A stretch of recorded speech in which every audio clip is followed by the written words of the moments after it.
Mikey, returning home to play Minnesota. It's usual business. What's the expectation against playing against Minnesota? Last year, first game over there, you guys were able to come out with the result. Second game, if I'm not mistaken, we split the result there with the loss. But what can you expect out of this game? Some players added to the roster, and how does that change things up a little bit from what you guys saw from them last season? Yeah, I think they're very similar to last season with the caveat that they're having a little bit more possession. They might not be as drastic in the style of play, but just a really tough team to break down. A lot of good defenders in the team, very good in the counter. They have some high-level talents, obviously, with James, Pereira, other guys who can get in the pocket and really hurt you, especially in counter-attacking moments. But we can imagine that it's going to be a tough match like every game in the league is. It's probably going to be a pretty closed game where they are defensively very, very sound. Make it tough for us in that sense, looking to counterattack, looking to find set pieces. So it'll be important for us to play our best game. Okay, we'll go to questions. Take it away in person. Mikey, after the match, the last home match against Salt Lake, you talked about the ups and downs and how it's still early in the season. And then after San Jose, you mentioned the urgency and changing things a little quicker. I'm just curious on what that sudden change of wanting to just get the results now rather than the ups and downs, or is there any correlation to that? No. It's the same message. It's the message after San Jose is about taking the learning lessons that we had to go through last year. We conceded a goal off of and a red card off of a quick restart, where we don't stop the quick restart. And these are just things that we know at the basic level can't happen.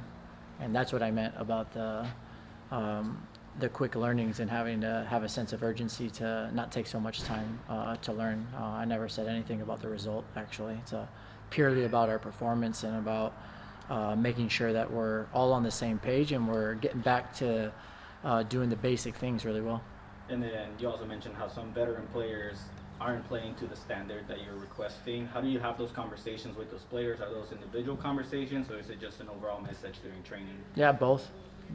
And it's ultimately like we're an ambitious club and we're ambitious people. So we hold ourselves to a very high standard, and we just know if we take the last league games especially, we've had too many red cards, too many penalty kicks, and too many moments of the game that we played a little bit more into the hands of the opponent and less into our strengths.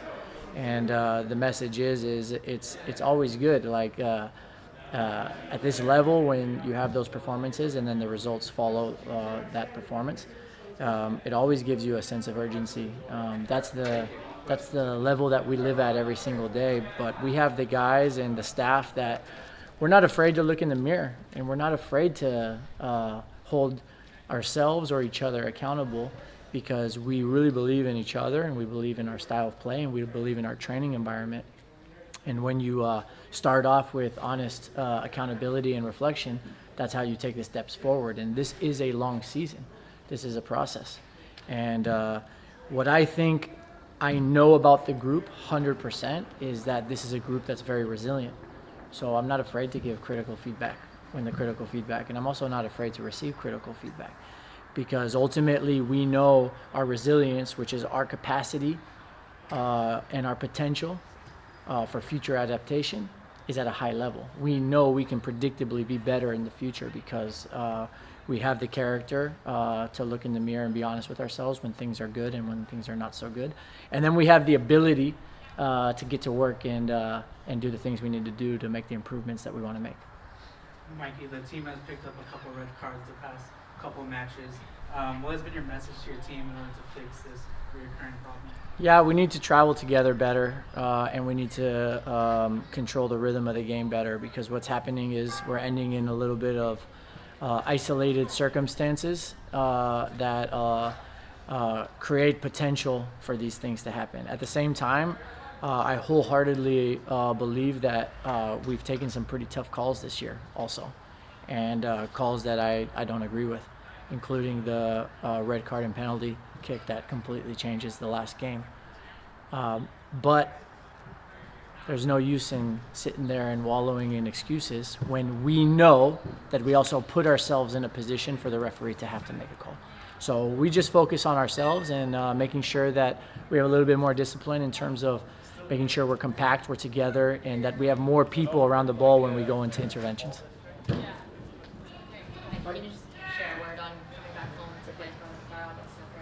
Yeah, I think it's always good for to have some home cooking, and we know that at home we have the energy of the stadium behind us, and we're in a moment where we feel very confident, to be honest, because at the end of the day, you have to be grateful for these tough moments, because these are the moments that are going to help make us stronger when we're at the end of a season. And we have the guys to take advantage of that, but we also have the supporters, and we have Frontera, who I know they're going to be lifting us up and pushing us through this moment, and then we have the players who have done a really good week of training, and I think you're going to see a performance where the guys really want to own who we are.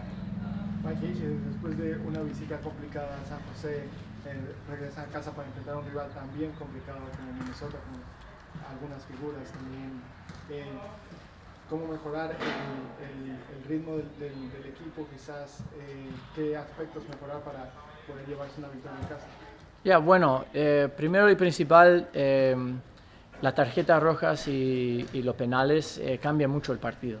Entonces tenemos que estar un poquito más sólido al nivel de viajar juntos, estar un poquito más compacto como equipo, porque estos momentos se manifiestan porque nos encontramos en momentos aislados, donde hay una jugada. Al mismo tiempo, yo creo que hemos encajado algunos llamadas de los árbitros bastante difíciles, donde no estoy de acuerdo con algunas. Pero tenemos que tomar la responsabilidad que nosotros nos estamos poniendo nosotros mismos en estas posiciones para que el árbitro tome una decisión. Pero lo más importante es eso, estar juntos en todo lo que hacemos, viajar un poquito más compacto y manejar un poquito mejor los ritmos de los partidos, porque los otros equipos quieren jugar en un juego muy, muy abierto, y nosotros somos mucho mejor cuando jugamos en un juego más compacto. You got more? Mikey, ¿cómo ha visto el regreso de Anders Dreyer desde que llegó de no poder calificar al Mundial, fallando un penal también? ¿Eso puede afectar a un jugador mentalmente? ¿Cómo lo ha visto de regreso y qué conversaciones ha tenido con él al respecto de no llegar al Mundial? Anders obviamente decepcionado con ese momento, pero él sabe también que él ayudó mucho a su selección. También yo creo los últimos 3 partidos de liga no hemos visto lo mejor de Anders, pero esto no cae solamente en Anders, esto es algo de equipo. Y yo encuentro un jugador muy motivado para dar el próximo paso y para ayudar al equipo. Entonces yo veo un jugador que está listo para empezar a rendir como todo el mundo sabe que puede. Y también Aníbal, si me puedes decir brevemente cómo lo viste en su regreso, también con selección, y la importancia de él no solo en la cancha, pero en el vestidor con este liderazgo y veteranía que tiene. Sí, no, él es grandísimo, él llegó de un viaje mucho más largo de los otros, entonces muy difícil para recuperar, porque él apenas llegó un día antes del partido, pero ahora está totalmente bien, lo veo con mucha dinámica, muy limpio con el balón en los entrenamientos, y como tú he dicho, él trae un nivel de pasión y liderazgo que es muy importante para nosotros, para mandar el mensaje que sí jugamos bien al fútbol, pero estamos acá para pelear también. Mikey, can you give us an update on the injuries? So we have nobody coming back, and the only one that we know is not going to be available is Wilson, who's still battling with a little bit of this upper leg situation. Mikey, just to wrap, final question. Aside from the field, culturally in football, it's common to exchange a pennant with teams. You growing up as a football fan, what do you see in that, and maybe when watching it from afar, what did you see any meaning behind it? Yeah, I think first as a footballer, because in our hearts we're all still footballers, even though we're not able to play. It's like it's just a cool part of the culture of football, and you want to be that person deliver that. And then I think on a bigger level, I think it shows clearly that football is here to unite people. And at the end of the day, we're all competing against each other, teammates competing against each other for playing time, teams competing against each other for playoff spots. But when we take a really big step back, we're all in this together, and our opponents are ultimately our greatest teachers. And I think it just shows a respect for that and a respect for the game overall. And then if I can ask you the same question in Spanish, Mikey, el intercambio en la cultura del fútbol, el intercambio del banderín, tú como aficionado en un punto de tu vida, ¿cómo lo veías? Y ahora que estás dentro, ¿cómo ves ese intercambio y parte de la cultura del fútbol? Ya, primero y principal lo veo de manera de futbolista, porque todo el mundo, todos nosotros somos futbolistas primero, que no pueden jugar más. Pero como futbolista es algo, parte de la cultura, que tú querías ser el jugador que podía tener ese momento para el club. Y yo creo la vista más larga, más grande, muestra mucho cómo el fútbol puede unir culturas y puede unir gente, porque al final del cabo los jugadores en un equipo se están peleando entre ellos para quién juega, quién va de titular, y nosotros estamos siempre compitiendo contra el rival para ganar el partido. Pero si tomamos una óptica más amplio, se tiene que ver que estamos todos juntos en esto, y nuestro rival siempre es nuestro mejor maestro.